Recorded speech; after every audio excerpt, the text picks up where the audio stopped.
যশোর জেলা kindergarten association কর্তৃক আয়োজিত আজকে আমাদের মানববন্ধন এবং ডিসি সাহেবকে স্মারকলিপি পেশের আজকের অনুষ্ঠানের আজকে আমাদের যশোর প্রেস ক্লাবের সামনে উপস্থিত আমাদের ৮ উপজেলার সম্মানিত শিক্ষকবৃন্দ এবং জেলা কমিটির নেতৃবৃন্দ।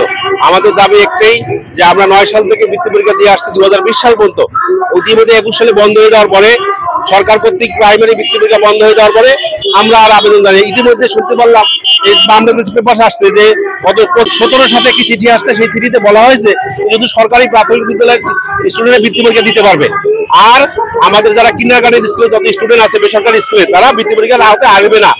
যেহেতু আমরা বাংলাদেশের নাগরিক এবং বাংলাদেশের প্রতিষ্ঠিত স্কুল, এই স্কুলগুলো আজকে 25-30 বছর থেকে বিদ্যমান, আর এই স্কুলগুলো আমরা বেসরকারি কিন্ডারগার্টেন স্কুলে প্রায় 50% স্টুডেন্টকে আমরা পাঠদান করে থাকি এবং আমাদের এই পাঠদানের স্টুডেন্টগুলো বাংলাদেশের বিভিন্ন জায়গায় ভালো ভালো জায়গায় এখন আছে। অনেক স্কুলে আমাদের ছাত্রছাত্রী ডাক্তার আছে, ইঞ্জিনিয়ার আছে, মেডিকেল বোর্ডে পরীক্ষা দিচ্ছে।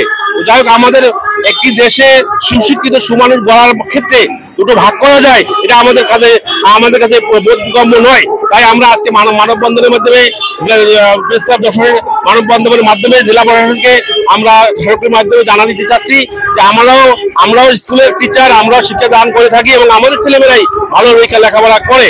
এবং আপনারা ইতিমধ্যে জানবেন যে যশোরের যত বড় বড় স্কুল আছে, জিলা স্কুল বলেন, গভর্নমেন্ট গার্লস বলেন, পুলিশ লাইন, দাউদ শাহিন, এমএসটিভি স্কুল, সম্মিলিত স্কুল, আব্দুল কবুর একাডেমি, এই সমস্ত বিদ্যালয়ের 6ষ্ঠ থেকে 9ম শ্রেণীর মধ্যে যত স্টুডেন্ট আছে 1 থেকে 10 জন সব কিন্ডারগার্টেন স্কুলের স্টুডেন্ট।